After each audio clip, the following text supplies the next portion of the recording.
好吧。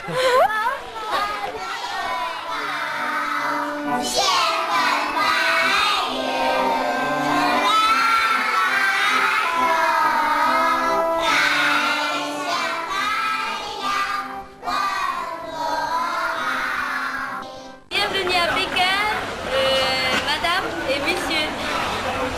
Je suis très contente de vous recevoir ici à l'aéroport. Je serai votre guide local à Pékin.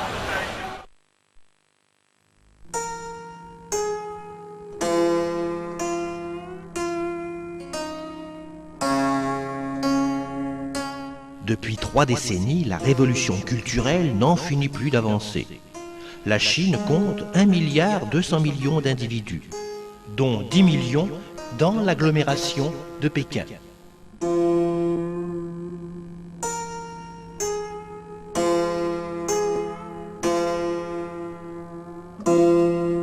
La ville s'étend aujourd'hui sur 4000 km², à peu près à la même latitude que Naples.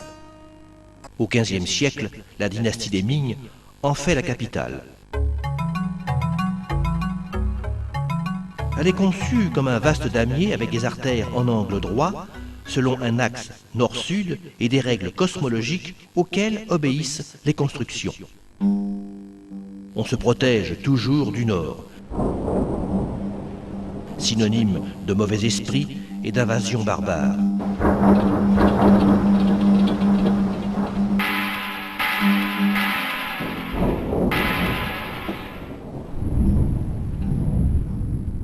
Pour échapper au mal, les ouvertures sont donc au sud et les bâtiments séparés par des cours et jardins.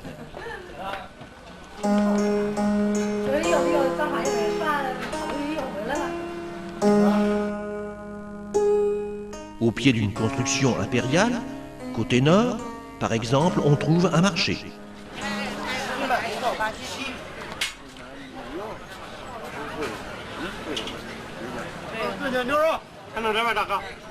Mais au sud, la protection est assurée pour les fonctionnaires et les artisans.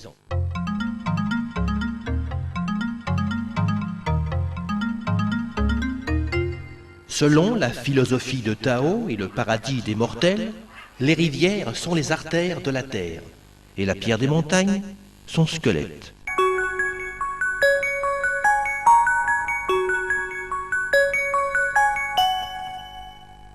Vue d'en haut, Pékin est une ville souvent plate, d'un attrait limité.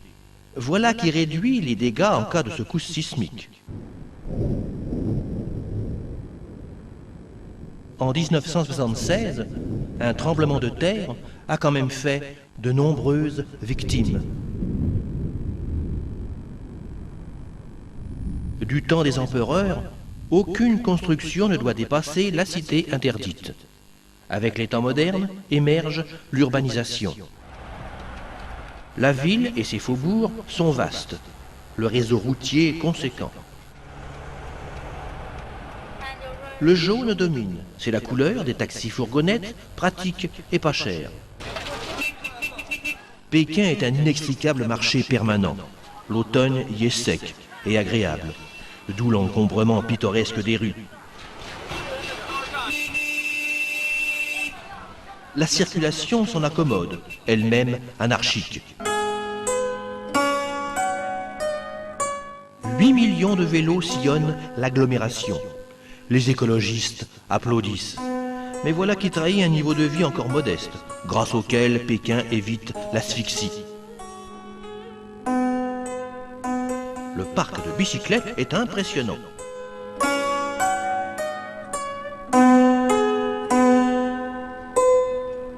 Pékin absorbe tous les jours 250 000 visiteurs venus des 4 coins de Chine, plus les touristes.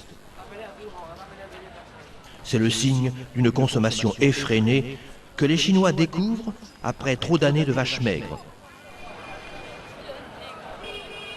Voilà qui suit la révolution culturelle et emboîte le pas de l'expansion des pays de l'Est.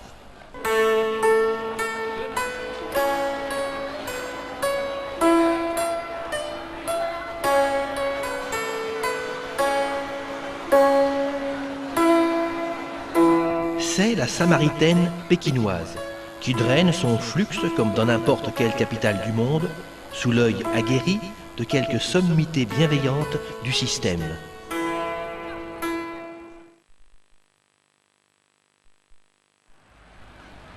C'est l'appellation locale. L'hôtellerie est confortable et l'organisation du voyage incroyable. Par suite d'une défection, nous ne formons plus qu'un tout petit groupe. Tout au long du séjour, nous disposerons d'un guide, d'un minibus et d'un chauffeur, du jamais vu en 15 ans de voyage à travers le monde.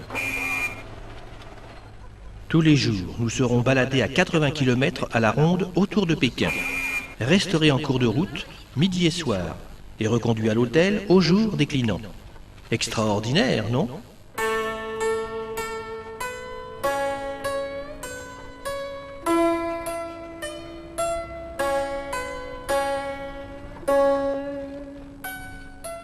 La première pause déjeuner a pour cadre un restaurant typique des plus avenants.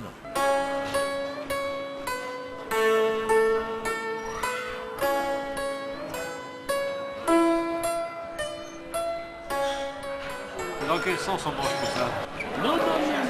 Nous en arrivons fatalement à l'épreuve du riz à manger avec des baguettes. La carpe douce amère, le porc caramélisé nous ont un peu chahuté le palais.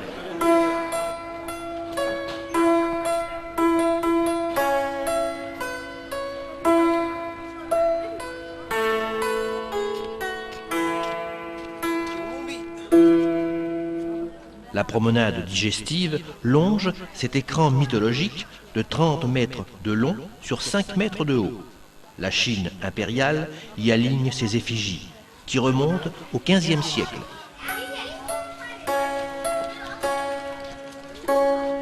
Ni ces grosses bêtes, ni les touristes n'effraient les enfants de Mao.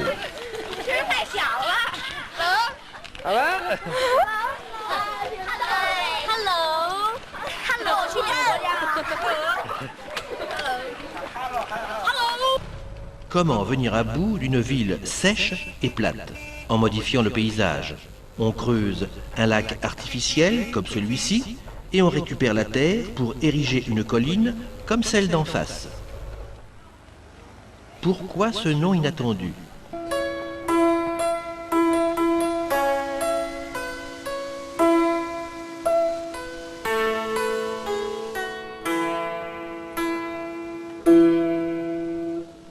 Des stocks de charbon destinés à la cour impériale auraient été entreposés là jusqu'à constituer ce mamelon artificiel nommé aussi colline du panorama.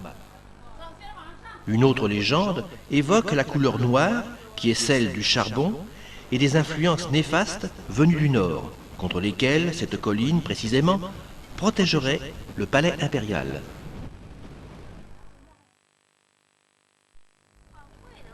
Nos promenades ont volontiers un caractère édifiant. Ça fait partie du jeu. Ainsi cette grande artère porte-t-elle un nom on ne peut plus vertueux. Comme les touristes, les écoliers chinois sont bien éduqués. Nous n'avons plus qu'à suivre et arpenter les 40 hectares de la plus grande place du monde, dont le nom veut dire « place de la paix céleste ». Il n'empêche qu'en 1989, des étudiants contestataires y perdront leur vie face à l'intransigeance du régime.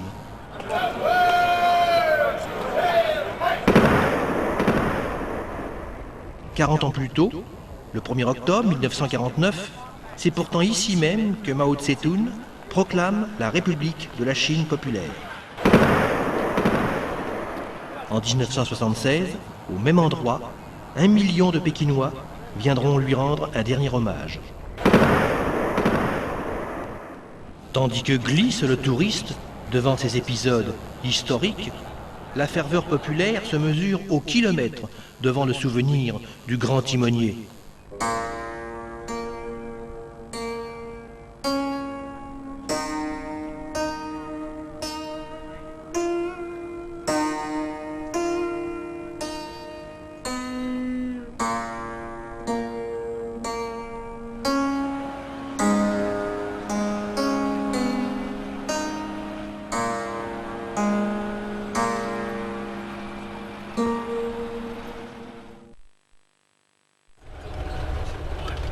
Au bout de l'avenue, là-bas, nous attend la cité interdite. Vous voyez, devant nous, c'est l'entrée l'Est.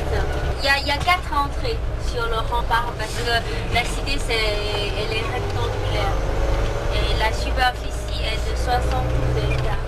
Et de l'Est à l'Ouest, 750 mètres. C'est la couleur de la polaire. N'y allant pas par 4 chemins, Liu explique que nous sommes non seulement au cœur de la Chine, mais aussi au centre du monde. C'est le centre du monde pour les anciens Chinois. Tout comme le palais, c'est aussi le centre. Pour les Chinois, c'était aussi la ville rouge, ou le palais impérial. Le public y accède depuis l'avènement de la République en 1912. Le flux touristique investit désormais cette demeure princière d'environ 60 hectares.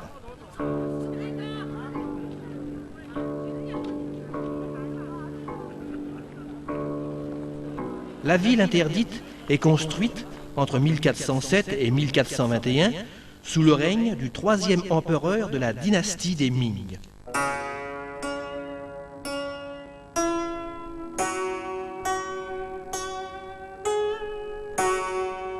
« 24 empereurs des dynasties Ming et Qing se succéderont jusqu'à la chute de l'Empire en 1911. Mais la Chine impériale enjambe Mao et fascine toujours.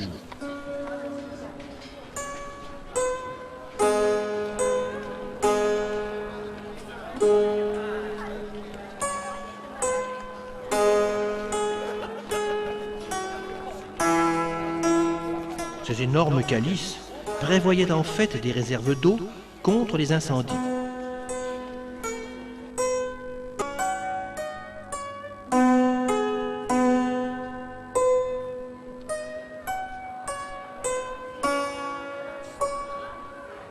Durant près de 6 siècles, les Ming et les Qing se sont donc succédés sur le trône.